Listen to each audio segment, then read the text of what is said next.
सर्वांना नमस्कार. तर आपण पाठीमागील तासाला मुख्य पिकावर पडणाऱ्या किडी, रोग, त्यामुळे होणारे नुकसान, त्यावरती करावयाच्या उपाययोजना या प्रकरणातील ऑब्जेक्टिव्ह प्रश्नोत्तरे पाहतोय. तर पाहूया राहिलेला जो भाग आहे तो. तर 50वा प्रश्न आहे, कोबी तसेच फुलकोबी या पिकावर पडणारा घाण्या किंवा काळी कुज हा रोग कशामुळे होतो? बघा प्रश्न आणखीन एकदा ऐका. कोबी किंवा फुलकोबी पिकावर पडणारा घाण्या हा रोग कशामुळे होतो?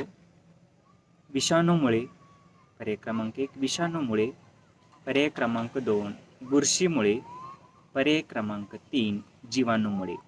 तर या प्रश्नाचे योग्य उत्तर आहे पर्याय क्रमांक 3 जीवाणूमुळे. कोबी पिकावर पडणारा घाण्या हा रोग जीवाणूजन्य रोग आहे किंवा तो जीवाणूमुळे होतो. प्रश्न क्रमांक 51, वांगी या पिकावरील कीड कोणती? प्रश्न आणखीन एकदा ऐका. वांगी या पिकावरील कीड कोणती? पर्याय क्रमांक 1 शेंडे व फळे पोखरणारी अळी, पर्याय क्रमांक 2 सूत्रकृमी, पर्याय क्रमांक 3 खवले कीड. तर या प्रश्नाचे योग्य उत्तर आहे पर्याय क्रमांक 1 फळे व खोड पोखरणारी किंवा शेंडे व फळे पोखरणारी अळी. प्रश्न क्रमांक 52, वांगी पिकावरील पर्णगुच्छ रोग कोणत्या रोगजंतूमुळे होतो? वांगी पिकावरील पर्णगुच्छ रोग कोणत्या किडीमुळे होतो किंवा कुठल्या रोगजंतूमुळे होतो? पर्याय क्रमांक 1 रिकेटनिया, पर्याय क्रमांक 2 बिव्हेरिया, पर्याय क्रमांक 3 मायकोप्लाझ्मा. तर या प्रश्नाचं योग्य उत्तर आहे पर्याय क्रमांक 3 मायकोप्लाझ्मा. जे वांगी पिकावर पडणारा पर्णगुच्छ हा रोग मायकोप्लाझ्मा या रोगजंतूमुळे होतो. प्रश्न क्रमांक 53, टोमॅटो पिकावरील स्पॉटेड विल्ट व्हायरस हा रोग कशामुळे होतो? टोमॅटो पिकावरील स्पॉटेड विल्ट व्हायरस हा रोग कशामुळे होतो? पर्याय क्रमांक 1 विषाणू, पर्याय क्रमांक 2 जीवाणू, पर्याय क्रमांक 3 बुरशी. तर या प्रश्नाचं योग्य उत्तर आहे मित्रांनो विषाणू. जे टोमॅटो पिकावर पडणारा स्पॉटेड विल्ट व्हायरस हा रोग विषाणूजन्य रोग आहे किंवा विषाणूमुळे होतो. प्रश्न क्रमांक 54, मिरची पिकावर पडणारा चुरडा मुरडा हा रोग कोणत्या किडीमुळे होतो? मिरची पिकावर पडणारा चुरडा मुरडा हा रोग कोणत्या किडीमुळे होतो? पर्याय क्रमांक 1 फुलकिडे, पर्याय क्रमांक 2 मावा, पर्याय क्रमांक 3 फळ पोखरणारी अळी. तर या प्रश्नाचे योग्य उत्तर आहे मित्रांनो फुलकिडे. जे मिरची पिकावर पडणारा चुरडा मुरडा हा रोग फुलकिडे या किडीमुळे होतो. त्यानंतर प्रश्न क्रमांक 55, भेंडी पिकाची बघा भेंडी पिकाची जी पानं आहेत ती द्रोणाच्या आकाराची होतात, ती कोणत्या किडीच्या प्रादुर्भावामुळे होतात? बघा भेंडी पिकाची पाने द्रोणाच्या म्हणजे अशी खोलगट आकाराची होतात, ती कोणत्या किडीच्या नुकसानीमुळे होतात? पर्याय क्रमांक 1 पांढरी माशी, पर्याय क्रमांक 2 तुडतुडे, पर्याय क्रमांक 3 फळ पोखरणारी अळी. तर या प्रश्नाचं योग्य उत्तर आहे पर्याय क्रमांक ब तुडतुडे. जे भेंडी पिकाची पाने द्रोणासारखी म्हणजे खोलगट होतात ती तुडतुडे या किडीच्या प्रादुर्भावामुळे. प्रश्न क्रमांक 56, हुमणी ही कीड पिकाचे कोणत्या प्रकारे नुकसान करते? बघा हुमणी ही कीड पिकाचे कोणत्या प्रकारे नुकसान करते? पर्याय क्रमांक 1 मूळ कुरतडून खाते, पर्याय क्रमांक 2 खोड पोखरते, पर्याय क्रमांक 3 पाने खाते. या प्रश्नाचं योग्य उत्तर आहे पर्याय क्रमांक 1 मुळे कुरतडून खाते. जे हुमणी ही कीड पिकाचे मुळ्या कुरतडून खाऊन नुकसान करते. प्रश्न क्रमांक 57, गुलाब्या फुलझाडावर पडणारा फांदीमर हा रोग कोणत्या बुरशीमुळे होतो? गुलाब्या फुलझाडावर पडणारा फांदीमर हा रोग कोणत्या बुरशीमुळे होतो? पर्याय क्रमांक 1 कोलिटोट्रिकम व फुजॅरियम, पर्याय क्रमांक 2 रायझोक्टोनिया, पर्याय क्रमांक 3 अल्टरनेरिया.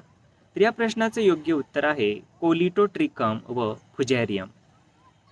जे गुलाब पिकावर पडणारा फांदीमर हा रोग कोलिटोट्रिकम व फुजॅरियम या 2 बुरशीच्या प्रादुर्भावामुळे होतो. प्रश्न क्रमांक 58. कंदकूज हा रोग पुढीलपैकी कोणत्या फुलझाडामध्ये आढळतो? कंदकूज हा रोग पुढीलपैकी कोणत्या फुलझाडामध्ये आढळतो?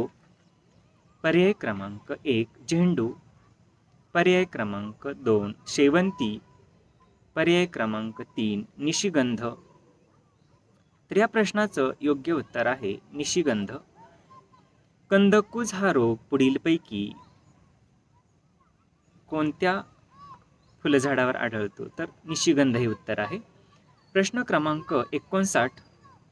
फळबागेतील पिकाला सूत्रकृमी या किडीचा प्रादुर्भाव होऊ नये म्हणून कोणत्या पिकाची किंवा कोणत्या फुलझाडाची आंतरपीक म्हणून लागवड केली जाते? प्रश्न आणखीन एकदा ऐका. फळबागेला सूत्रकृमी या किडीचा प्रादुर्भाव होऊ नये म्हणून कोणत्या फुलझाडाची आंतरपीक म्हणून लागवड केली जाते? पर्याय क्रमांक 1 शेवंती, पर्याय क्रमांक 2 ग्लॅडिओलस, पर्याय क्रमांक 3 झेंडू. तर या प्रश्नाचं योग्य उत्तर आहे पर्याय क्रमांक 3 झेंडू. म्हणजेच फळबागेला सूत्रकृमी या किडीचा प्रादुर्भाव होऊ नये म्हणून झेंडू या फुलझाडाची आंतरपीक म्हणून लागवड केली जाते. त्यानंतर प्रकरण क्रमांक 7 एकात्मिक कीड व्यवस्थापन व्याख्या घटक आणि सूत्रे असं प्रकरणाचं नाव आहे. याच्यातील पहिला प्रश्न आहे हरभऱ्यावरील घाटे अळीच्या नियंत्रणासाठी कोणत्या विषाणूजन्य घटकाची फवारणी करणे आवश्यक आहे? बघा प्रश्न आणखीन एकदा ऐका.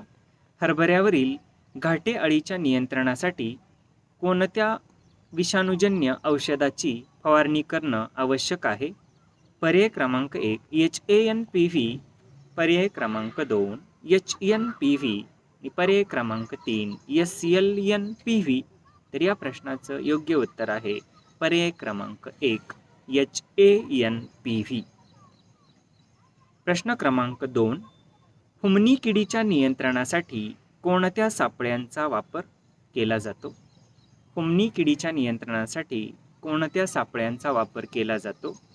पर्याय क्रमांक 1 रासायनिक सापळे, पर्याय क्रमांक 2 प्रकाश सापळे, पर्याय क्रमांक 3 कामगंध सापळे. तर या प्रश्नाचं योग्य उत्तर आहे पर्याय क्रमांक 2 प्रकाश सापळे. फुमणी किडीच्या नियंत्रणासाठी प्रकाश सापळ्यांचा उपयोग केला जातो. प्रश्न क्रमांक 3 ऊस पिकावरील खवले किडीच्या नियंत्रणासाठी कोणत्या परोपजीवी घटकाचा वापर करावा? प्रश्न आणखीन एकदा ऐका. ऊस पिकावरील खवले किडीच्या नियंत्रणासाठी कोणत्या परोपजीवी घटकाचा वापर करावा? पर्याय क्रमांक 1 क्रिप्टोलिमस मॉन्ट्रोझिएरी, पर्याय क्रमांक 2 इपिरिकॅनिया मेलियानोलुका, पर्याय क्रमांक 3 कायलोकोरस निग्रिटस. तर या प्रश्नाचं योग्य उत्तर आहे पर्याय क्रमांक 3 कायलोकोरस निग्रिटस. ऊस पिकावरील खवले किडीच्या नियंत्रणासाठी कायलोकोरस निग्रिटस या परोपजीवी घटकाचा वापर करण्याची गरज आहे. त्यानंतर प्रश्न क्रमांक 4 कपाशीवरील अमेरिकन बोंडअळी, ठिपक्याची बोंडअळी यांच्या नियंत्रणासाठी कोणत्या जैविक घटकाची फवारणी करतात?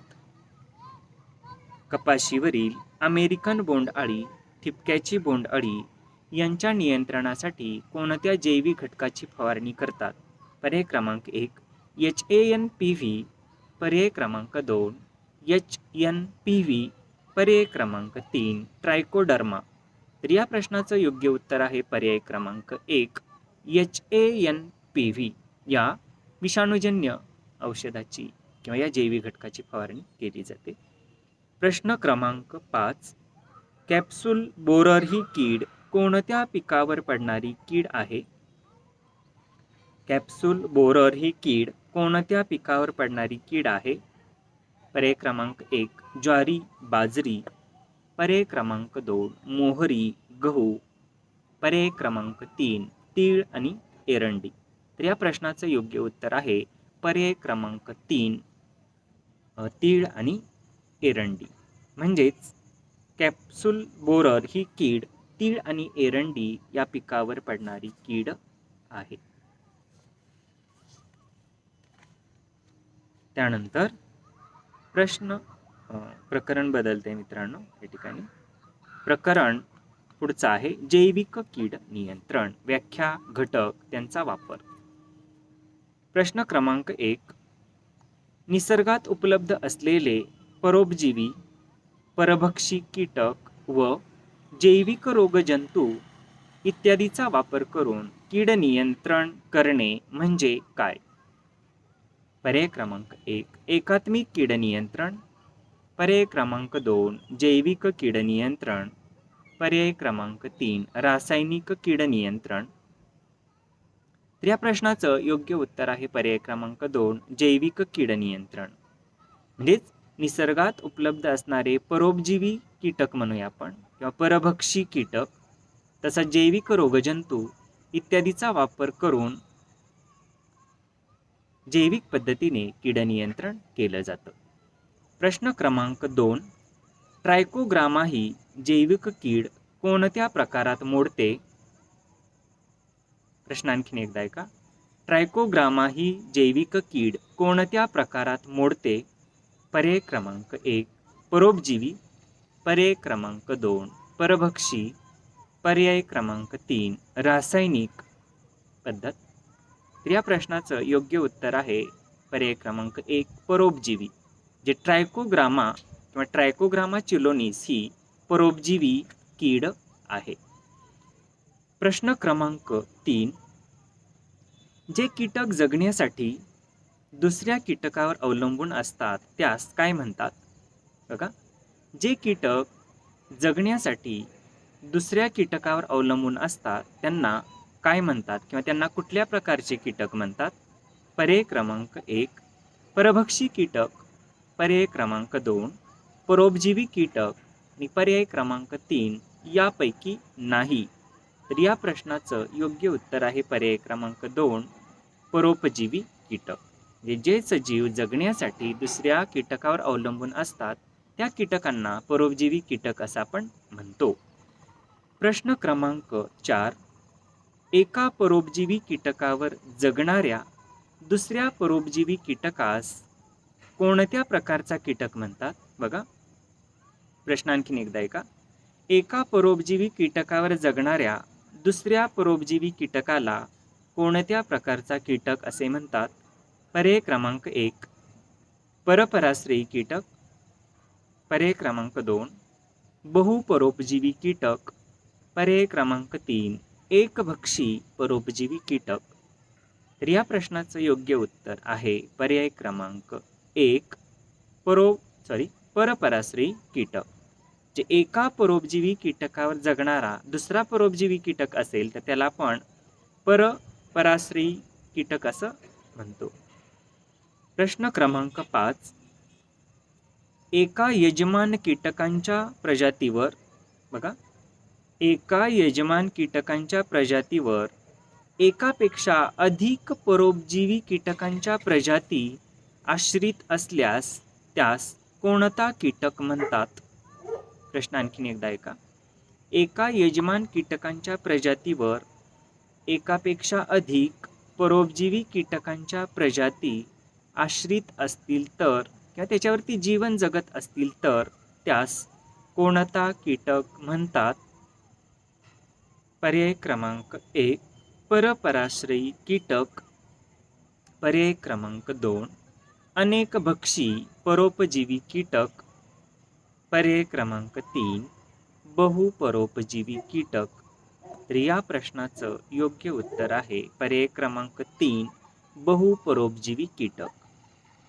बघा, एका यजमान कीटकांच्या प्रजातीवर एकापेक्षा अधिक कीटकांच्या प्रजाती जीवन जगत असतील तर त्याला बहुपरोपजीवी कीटक असं म्हटलं जातं. प्रश्न क्रमांक 6. एकच कीटक एकाच यजमान कीटकावर जीवन जगतो. एकच कीटक एकाच यजमान कीटकावर जीवन जगतो, त्यास कोणत्या प्रकारचा कीटक असे म्हणतात? पर्याय क्रमांक 1 अनेक भक्षी परोपजीवी कीटक. पर्याय क्रमांक 2 बहुपरोपजीवी कीटक. आणि पर्याय क्रमांक 3 एकभक्षी परोपजीवी कीटक. तर या प्रश्नाचं योग्य उत्तर आहे पर्याय क्रमांक 3 एकभक्षी परोपजीवी कीटक. जे एकच कीटक एकाच यजमान कीटकावर जीवन जगत असेल तर त्याला एकभक्षी परोपजीवी कीटक असं म्हटलं जातं. प्रश्न क्रमांक 7. एक परोपजीवी कीटक अनेक यजमान कीटकावर जीवन जगतो. बघा, एक परोपजीवी कीटक अनेक यजमान कीटकावर जीवन जगतो, त्याला कोणत्या प्रकारातील कीटक म्हणतात? त्याला कोणत्या प्रकारातील कीटक म्हणतात? पर्याय क्रमांक 1 एकभक्षी परोपजीवी कीटक. पर्याय क्रमांक 2 बहुपरोपजीवी कीटक. पर्याय क्रमांक 3 अनेकभक्षी परोपजीवी कीटक. तर या प्रश्नाचं योग्य उत्तर आहे पर्याय क्रमांक 3 अनेकभक्षी परोपजीवी कीटक. म्हणजेच एक परोपजीवी कीटक अनेक, बघा, एक परोपजीवी कीटक अनेक यजमान कीटकावर जीवन जगत असेल तर त्याला अनेकभक्षी परोपजीवी कीटक असं म्हटलं जातं. प्रश्न क्रमांक 8. परोपजीवी कीटक हे यजमान कीटकांशी तुलना केली असता कशी असतात? बघा, परोपजीवी कीटक हे यजमान कीटकांशी तुलना केली असता ते कसे असतात? पर्याय क्रमांक किंवा आकाराने कसे असतात असे म्हटलं तरी काही वावगं ठरणार नाही. आकाराने कसे असतात? पर्याय क्रमांक 1 मोठे असतात. पर्याय क्रमांक 2 लहान असतात. आणि पर्याय क्रमांक 3 ते सारखेच असतात. तर या प्रश्नाचं योग्य उत्तर आहे ते मोठे असतात. जे परभक्षी कीटक हे भक्षक कीटकापेक्षा आकाराने मोठे असतात.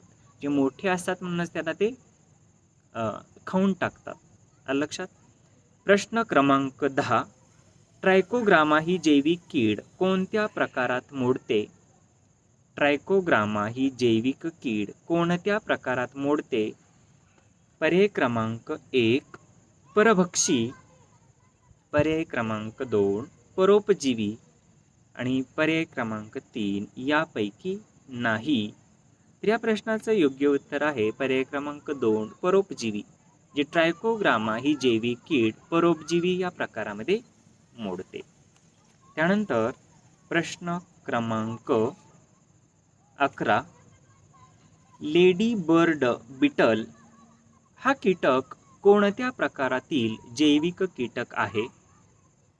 लेडी बर्ड बिटल हा कोणत्या प्रकारातील जैविक कीटक आहे? पर्याय क्रमांक 1 परभक्षी. पर्याय क्रमांक 2 परोपजीवी. पर्याय क्रमांक 3 दोन्ही प्रकारचा आहे. तर या प्रश्नाचं योग्य उत्तर आहे परभक्षी. जे लेडी बर्ड बिटल हा परभक्षी या प्रकारातील जैविक कीटक आहे. प्रश्न क्रमांक 12. ट्रायकोकार्डचा वापर कोणत्या प्रकारच्या नियंत्रणामध्ये किंवा कोणत्या प्रकारच्या कीड नियंत्रणामध्ये केला जातो? प्रश्न आणखीन एकदा ऐका.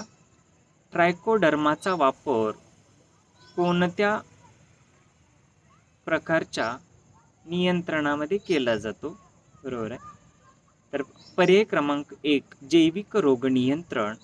पर्याय क्रमांक 2 जैविक कीड नियंत्रण. आणि पर्याय क्रमांक 3 दोन्हीमध्ये. या प्रश्नाचं योग्य उत्तर आहे जैविक रोग नियंत्रणामध्ये. कारण का ट्रायकोडर्मा ही काय आहे तर जैविक बुरशी आहे, म्हणून जैविक रोगाच्या नियंत्रणामध्ये या बुरशीचा वापर केला जातो. प्रश्न क्रमांक 13. Pseudomonas fluorescens, Pseudomonas putida, Bacillus subtilis, Bacillus polymyxa हे कोणत्या प्रकारातील जीवाणू आहेत? प्रश्न आणखीन एकदा ऐका. Pseudomonas fluorescens, Pseudomonas putida, Bacillus subtilis, Bacillus polymyxa हे कोणत्या प्रकारातील जीवाणू आहेत? पर्याय क्रमांक 1 वाढरोधक जीवाणू आहेत. पर्याय क्रमांक 2 वाढ संवर्धक जीवाणू आहेत. पर्याय क्रमांक 3 यापैकी नाही. तर या प्रश्नाचे योग्य उत्तर आहे पर्याय क्रमांक 2 वाढ संवर्धक जीवाणू आहेत, जे Pseudomonas fluorescens, Pseudomonas putida, bacillus पोलायमायझा तसंच बॅसिलस सबटिलस हे वाढ संवर्धक जीवाणू आहेत. प्रश्न क्रमांक 14 रायझोक्टोनिया, स्क्लेरोशियम, पिथियम, फर्टिसिलियम या कोणत्या प्रकारच्या बुरशी आहेत? प्रश्न आणखीन एकदा ऐका.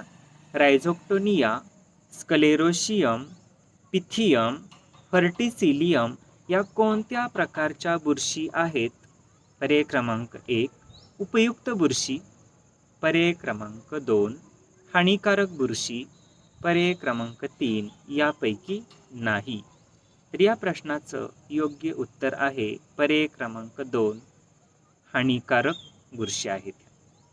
म्हणजे या बुरशीमुळे पिकावरती रोग पडतो म्हणून त्यांना हानिकारक बुरशी असं म्हटलेलं आहे. प्रश्न क्रमांक 15 फुलकोबीवर पडणारा घाण्या रोग कोणत्या प्रकारात मोडतो? फुलकोबीवर पडणारा घाण्या रोग कोणत्या प्रकारात मोडतो? पर्याय 1 विषाणूजन्य, पर्याय 2 जीवाणूजन्य, पर्याय 3 बुरशीजन्य. तर या प्रश्नाचं योग्य उत्तर आहे जीवाणू किंवा जीवाणूजन्य. जे फुलकोबीवर किंवा कोबीवर पडणारा घाण्या हा रोग जीवाणूजन्य रोग आहे. प्रश्न क्रमांक 16 फुलकोबीवरील घाण्या रोगाच्या नियंत्रणासाठी कोणत्या जीवाणूची बीज प्रक्रिया केली जाते? फुलकोबीवरील घाण्या रोगाच्या नियंत्रणासाठी कोणत्या जीवाणूची बीज प्रक्रिया केली जाते? पर्याय क्रमांक 1 बॅसिलस थुरिनजिएन्सिस, बॅसिलस थुरिनजिएन्सिस, बॅसिलस सबटिलस आणि पर्याय 3 सुडोमोनस फ्लोरोसन्स. तर या प्रश्नाचं योग्य उत्तर आहे पर्याय क्रमांक 3 सुडोमोनस फ्लोरोसन्स. जे कोबीवरील घाण्या रोगाच्या नियंत्रणासाठी सुडोमोनस फ्लोरोसन्स या जैविक घटकाची बीज प्रक्रिया केली जाते. प्रश्न क्रमांक 17 साठविलेल्या धान्यावर पडणाऱ्या गेंडे किंवा टोके या किडीची लांबी किती असते? बघा, साठवलेल्या धान्यावर पडणाऱ्या सोंडे किंवा टोके या किडीची लांबी किती असते? पर्याय क्रमांक 1 2.5 मिली, पर्याय क्रमांक 2 2.5 मिलीमीटर असा आहे पहिला पर्याय. ठीक आहे, पहिला पर्याय 2.5 मिलीमीटर, पर्याय क्रमांक 2 2.5 सेंटीमीटर आणि पर्याय क्रमांक 3 2.10 सेंटीमीटर. तर या प्रश्नाचं योग्य उत्तर आहे पर्याय क्रमांक 1 2.5 मिलीमीटर एवढी ह्या गेंडे अथवा सोंडे किडीची लांबी असते. प्रश्न क्रमांक 19 धान्य साठवण्यापूर्वी ते कडक उन्हात वाळवून धान्यातील ओलावा किती टक्केपेक्षा कमी करावा? जे धान्य कडक उन्हात वाळवून धान्यातील ओलावा किती टक्केपेक्षा कमी करावा जेणेकरून धान्याला कीड लागणार नाही? पर्याय क्रमांक 1 पर्याय क्रमांक 1 आहे 9% कमी, पर्याय क्रमांक 2 7% कमी आणि पर्याय क्रमांक 3 8% कमी. तर या प्रश्नाचं योग्य उत्तर आहे पर्याय क्रमांक 3 8% कमी केला पाहिजे ओलावा. जे धान्य कडक उन्हात वाळवून त्याच्यातील ओलावा 8% कमी करायचा जेणेकरून त्या धान्याला साठवणुकीमध्ये कीड लागणार नाही. ओलावा लक्षात ठेवा, 8% ओलावा कमी आणायचा आहे किंवा ठेवायचा आहे. प्रश्न क्रमांक 20 धान्य साठवणुकीच्या थंड तापमान पद्धतीमध्ये ते गोडाऊनचं जे तापमान आहे ते किती सेंटीमीटरच्या खाली राखले जाते? पर्याय क्रमांक 1 14 अंश सेल्सिअसच्या खाली, पर्याय क्रमांक 2 15 अंश सेल्सिअसच्या खाली आणि पर्याय क्रमांक 3 16 अंश सेल्सिअसच्या खाली. तर या प्रश्नाचं योग्य उत्तर आहे पर्याय क्रमांक 1 14 अंश सेल्सिअसच्या खाली. प्रश्न क्रमांक 21 धान्य साठवणुकीच्या उष्ण तापमान पद्धतीमध्ये बघा, धान्य साठवणुकीच्या उष्ण तापमान पद्धतीमध्ये किती अंश सेल्सिअसपर्यंत तापमान राखले जाते त्या गोडाऊनचं? किती अंश सेल्सिअसपर्यंत गोडाऊनचं तापमान राखलं जातं? कुठली पद्धत विचारली तर उष्ण तापमान पद्धत. पर्याय क्रमांक 1 40 ते 50 अंश सेल्सिअस, पर्याय क्रमांक 2 50 ते 60 अंश सेल्सिअस आणि पर्याय क्रमांक 3 60 ते 70 अंश सेल्सिअस.